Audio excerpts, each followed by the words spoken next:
Time now for our Westways Weekender. Every other Saturday, we're featuring content from the Automobile Club of Southern California's Westways magazine, exploring articles that celebrate travel, food, and life. Well, today we're taking you through beautiful Pasadena. And joining us live this morning is Westways Editor-in-Chief Jim Benning to tell us all about it. Good morning, Jim. Good morning, Rachel. Great to see you as always, Jim. As we all know, the Eaton Fire devastated Altadena and had a big impact on Pasadena as well. What should viewers know about visiting Pasadena today? Yeah, well, some may not know that the fire destroyed 150 houses in Pasadena, and it's really taken a toll on businesses there. Many have lost money, a handful have been forced to close. But Pasadena is welcoming visitors. Business owners can use the support.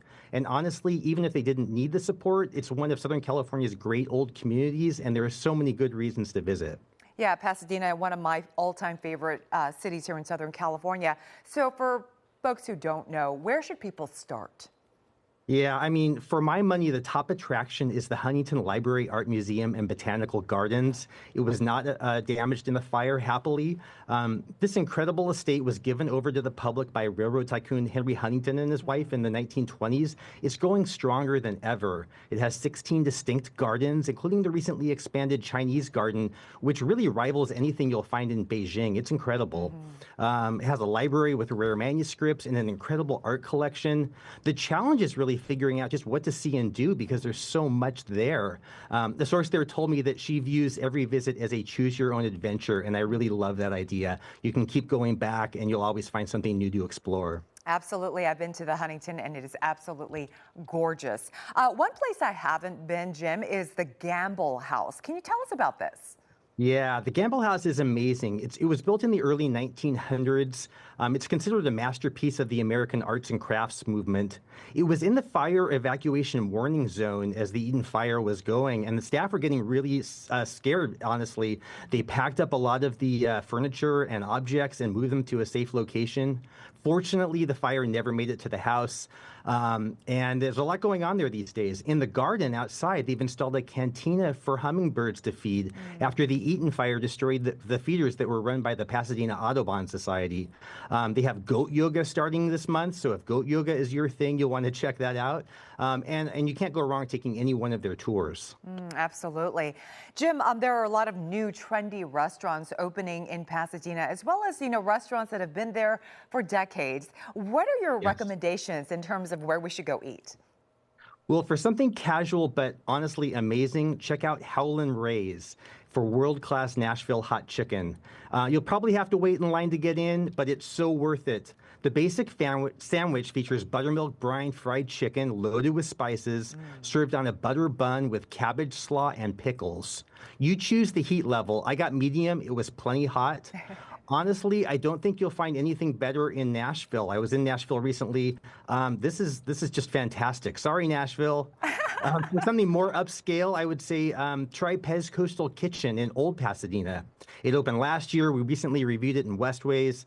They have great seafood dishes. I had a steelhead trout rillette, which featured trout served over black rice cakes on a platter drizzled with chipotle aioli. It was so good. I must go there. Trout is one of my favorite fishes, and I was at Howlin' Ray's in Nashville, too, so I know exactly what you're talking about. All right, Jim, my favorite subject, of course, is shopping. I go to Old Town, of course. I've gone there all my life. Where are some other places people can do some good shopping? Yeah, I mean, Vroman's is such a classic spot. It's the Colorado Boulevard bookstore has been around for more than 100 years. And some people may not know they recently opened a very cool wine bar inside. They also serve beer and cocktails. And if you're in a literary mood, you can order a margarita Atwood or the Old Fashioned in the Sea. So they've got some very fun cocktails going on there. Another great indie bookstore to check out is Octavia's Bookshelf.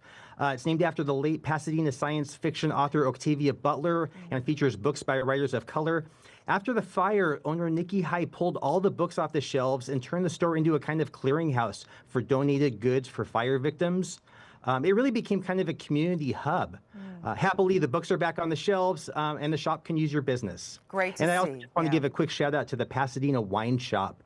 The owner there, Nicole Laligue, lost the Altadena home she was renting in the fire.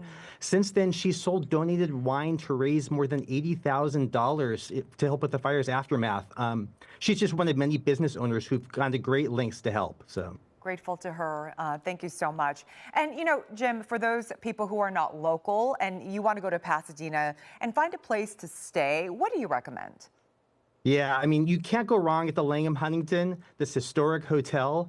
Now, they not only donated more than 1,000 rooms to help people displaced by the fires, or I should say 1,000 room nights to help people displaced by the fires, but they also donated furniture to help people in need. Yeah. And of course, the Hotel Dana, as a new hotel, it opened in 2023. It's right in the heart of the action in Old Pasadena. It has a fun literary theme with works by LA street artist Wordsmith, and it's just a short walk from the shops and restaurants in Old Town.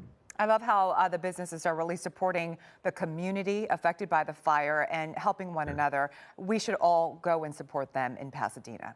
Absolutely. Jim Benning, thank you so much. Thank you, Rachel. All right, Jim.